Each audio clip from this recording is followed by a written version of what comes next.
ये सीरीज परसों कल शुरू होने वाली है भाई, मुझे जीत के दिखा दे श्रीलंका। और श्रीलंका को भाई 250 स्कोर पड़ने वाले हैं। T20 के अंदर को तो चाहिए, मैं आप देख लेना क्या उन लोगों ने आईपीएल में नहीं मारे हुए, मारे हुए हैं 287 तक गए हुए हैं। मुझे अब तक सूर्य कुमार यादव मारेगा, ऋषभ पंत मारेगा, संजू सैमसन मारेगा, जायसवाल मारेगा, कौन मारेगा, रिंकू सिंह मारेगा, कौन मारेगा? आपने जितने नाम लिए कसम उठाओगे कहोगे यार ये बंदे नहीं मार सकते। मार सकते हैं लेकिन मार सकते हैं ना। हाँ। अब आप श्रीलंका में से एक बैट्समैन बताओ जो इंडिया को 250 स्कोर T20 में मार सके। नहीं मार सकता। पता ये डिफरेंस है ना, ये डिफरेंस, इसलिए तो कह रहा हूँ। श्रीलंका में तो हमेशा ही जो है आया किलकिल रहती है। अब तुम पूछोगे ये क्या बात है, दुश्मनता जमीरा साल के 10 महीने तो अनफिट रहता है। अचानक से एक आधा सीरीज में खबर आती है कि वो फिट हो गया है, अब वो क्रिकेट खेलने के काबिल है। श्रीलंका की भी बहुत अच्छी टीम है, एज इंडिया को टफ टाइम देने के लिए कामयाब वो हो जाएगी, लेकिन ऐसा ये नहीं हो सकता कि मार्का मार जाएगी या ऊंट करवट बदल जाएगा, ये नहीं हो सकता। इंडिया टीम बहुत इस टाइम फॉर्म में है, जिस तरह इन्होंने वर्ल्ड कप वगैरह जीता हुआ उस टाइम से, तो इंडिया की टीम कह लें कि आउट क्लास से बनी हुई है और श्रीलंका के लिए मुश्किल है। श्रीलंका के लिए मुश्किल नामुमकिन नहीं है, नामुमकिन ही कह सकते हैं। अब मसला ये आ रहा है कि जो इंडिया के खेमे है, अब श्रीलंका के भी एक खिलाड़ी अनफिट हो गए थे, उन्होंने भी 2 रिप्लेसमेंट्स ले लिए हैं। कप्तान भी नए हैं श्रीलंका। हमने कल भी बात की थी कि जसूरिया की कप्तानी में श्रीलंका भी बड़ी अग्रेसिव इंटेंट से नजर आ रही है कि अच्छी क्रिकेट खेलेगी, अग्रेसिव क्रिकेट खेलेगी। लेकिन अभी इंडिया की भी जो 11 है उसके ऊपर भी काफी ज्यादा आप कह लो कि ये चश्मकश चल रही है कि कौन 11 में खेलेगा। ये क्या सवाल है? क्यों नहीं सवाल? क्या ये सवाल बनता था? नहीं बनता था। क्या ये हिस्ट्री आप नहीं जानते?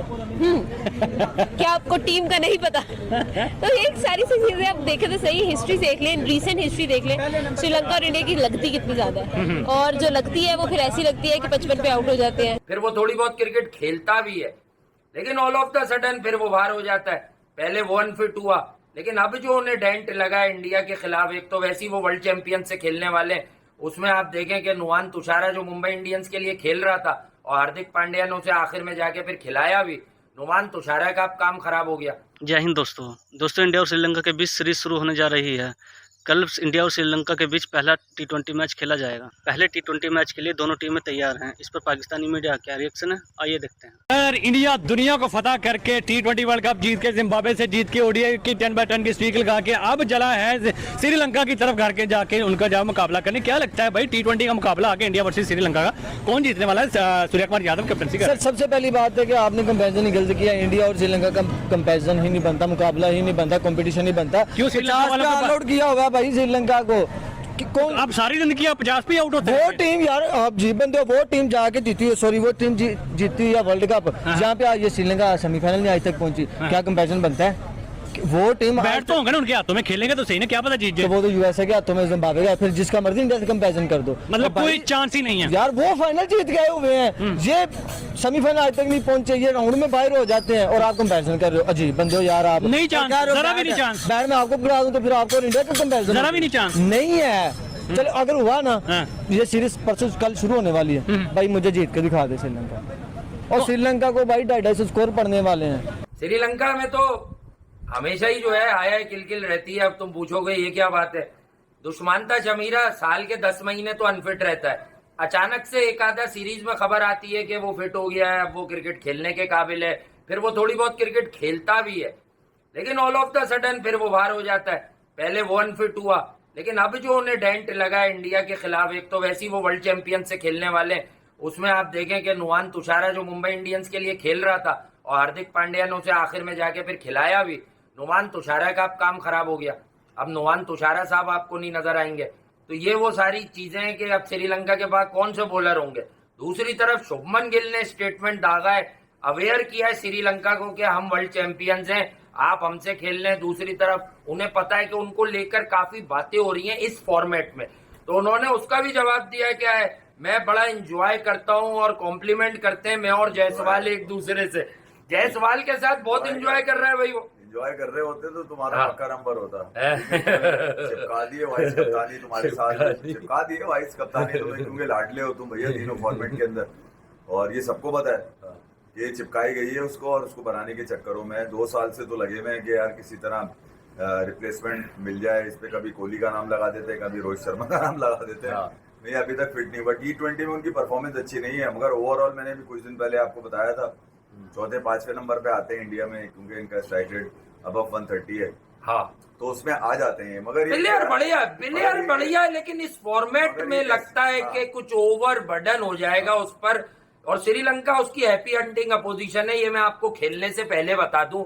उसने T20 में श्रीलंका को पहले भी काफी मारा है। अबे हल्के, ठीक है वो तुम भी छोटे हो हमें पता है, मगर ऐसा नहीं है बिल्कुल हाँ कि तो इतने भारी आ जाओ बगैर कुछ किए करोगे तो ऊपर से आओगे ना। किया अभी तक नहीं है। T20 में तुमने प्रूफ करना है भाई, प्रूफ करना इसके आपको आपके मतलब की बात बताऊं, शोएब मलिक क्या कह रहे हैं? कह रहे T20 से रिटायरमेंट नहीं लूंगा, लेकिन अगर कोई ये समझ रहा है कि मैं बाबर एंड को के साथ अब क्रिकेट खेलना चाहता हूं, तो वो गलत समझ रहा है। ये खुसूसन ये खबर क्यों छपी है कि बाबर एंड को के साथ नहीं खेलूंगा। दूसरी तरफ जो है वो इंडिया श्रीलंका की भी तैयारियां रूज पे हैं। अब मसला ये आ रहा है इंडिया हो रहा है क्या परसों से हाँ, अब मसला ये आ रहा है कि जो इंडिया के खेमे है, अब श्रीलंका के भी एक खिलाड़ी अनफिट हो गए, तो उन्होंने भी 2 रिप्लेसमेंट्स ले लिए हैं। कप्तान भी नए हैं श्रीलंका। हमने कल भी बात की थी कि जसूरिया की कप्तानी में श्रीलंका भी बड़ी अग्रेसिव इंटेंट से नजर आ रही है कि अच्छी क्रिकेट खेलेगी, अग्रेसिव क्रिकेट खेलेगी। लेकिन अभी इंडिया की भी जो 11 है उसके ऊपर भी काफी ज्यादा आप कह लो कि ये चश्मकश चल रही है कि कौन 11 में खेलेगा। क्योंकि रिंकू सिंह अगर खेलते हैं तो यकीनन तौर पर आपको जो वर्ल्ड कप में कैंडिडेट थे 15 अपनी स्क्वाड में थे, शिवम दुबे, आपको उनको बाहर करना पड़ेगा। फिर अगर आप अक्षर पटेल तो चलो खेलोगे, अगर आप वाशिंगटन सुंदर को अगर टीम में 11 में खिलाते हो तो फिर आपके लिए एक और मसला भी आ बन रहा है कि अगर आप वाशिंगटन सुंदर को खिलाते हो तो आपको यकीनन तौर पर एक फास्ट बॉलर जो है वो आपको बाहर करना पड़ेगा। आपको एक फास्ट बॉलर हर हाल में बाहर करना पड़ेगा, ये भी आपके लिए एक मसला बन रहा है। फिर अगर आप आगे जाते हो, जो आज खबरें भी चल रही थी कि रियान पारक है, उनको लगातार मौके दिए जाएंगे, रियान पारक को ग्रूम कर किया जाएगा। लेकिन सवाल फिर एक सीधा सा है और मासूमाना सा सवाल है कि रियान पारक को आप किस नंबर पे खिलाओगे, क्योंकि संजू को आप ऑलरेडी ओडीआई में खिला नहीं रहे। अजित कारकर का ऑलरेडी बयान आ चुका है कि ओडीआई में हमारा फर्स्ट चॉइस जो है वो केएल राहुल है, और ऑब्वियसली राहुल ने वर्ल्ड कप 2023 में एक्स्ट्रा ऑर्डिनरी खेला है। सेकंड चॉइस हमारे लिए पंत होगा। तो उन्होंने कहा कि इसके बाद संजू की फिर जगह बनती नहीं है। ठीक भी है कहीं ना कहीं, चलो उनकी बात के पंत टॉप पे है, फिर उसके ऊपर आपको राहुल, जाहिर है ओडीआई में और टेस्ट में तो वो आपकी फर्स्ट चॉइस है। लेकिन अली साहब फिर रियान पारक को आप किस नंबर पे खिलाओगे, ये भी बड़ा सवाल है कि अगर आप उनको ग्रूम करो। तो बहुत सारे सवाल हैं जिन सवालों के जवाब हमें इस T20 सीरीज में मिलेंगे। सोनू लोग कह रहे हैं जी, खास करके पिछली सीरीज का 3rd टेस्ट में बहुत मजा आया था। सिडनी जैसा बाउंस पिच में भी लास्ट 5 प्लेयर्स ने आखिरी 2 सेशन खेल के ड्रॉ किया था। हाँ जी, बहुत मुझे याद है, वो हनुमा विहारी थे मेरा ख्याल है, और साथ उनके अश्विन खड़े थे। और हनुमा विहारी बैक पे आपको याद होगा कि उनकी वाइफ ने बताया था कि कमर में इनको दर्द रहा है, तो वो जब उन्होंने खोल के दिखाया तो उन्होंने कमर में किस तरह से वो निकाला हुआ था, उन्होंने सारा वो लगाया हुआ था अपना कि मुझे पेन में जो दर्द ना हो। और रात को भी उनकी वो बता रही, कोई बड़ी इनको वो मालिश वुलिश मैंने जो है इनको की थी बैक में, और उसके बाद जिस तरह से वो खेले, सरवाइव किया था। और वही अगर वो उनको इंजरी ना होती और इंडिया में इतनी इंजरी प्रोन्स ना, और हनुमा विहारी एक टाइम पर इतने फारिग हो चुके थे, मतलब चोट उनको इतनी लग गई थी कि वो रन भी नहीं ले सकते थे, वरना ऋषभ पंत ने जैसे कैमियो खेल दिए थे, इंडिया तो जीत के करीब आ गया था। और आखिरी टेस्ट मैच में आपको याद होगा जब गाबा टेस्ट की हाइप बन गई थी, तो ऑस्ट्रेलिया में यही बयानबाजियां चल रही थी ऑस्ट्रेलियन मीडिया में, और ऑस्ट्रेलिया में बहुत ज्यादा हाइप बन गई थी। ऑस्ट्रेलियन फैंस ये बात कर रहे थे कि इंडिया डरता है गाबा में खेलने से, इंडिया नहीं आ पाएगा गाबा क्योंकि इंडिया डर है। और इंडिया ने गाबा में, क्योंकि ब्रिस्बेन गाबा में हराना ऑस्ट्रेलिया को नामुमकिन, वैसे तो ऑस्ट्रेलिया में कोई टेस्ट मैच भी जीतना नामुमकिन सी बात रहती है एशियंस के लिए, तो ऑब्वियसली हर एशियंस के बाकी टीमें भी कहां जीत पाती है, न्यूजीलैंड भी नहीं जीत पाता, साउथ अफ्रीका भी फंसा रहता है, इंग्लैंड भी फंसा रहता है ऑस्ट्रेलिया में। इंग्लैंड ने जब दौरे किए हैं ऑस्ट्रेलिया के एशेज में, भाई इंग्लैंड के इतने प्लेयर्स के कैरियर खत्म हो गए।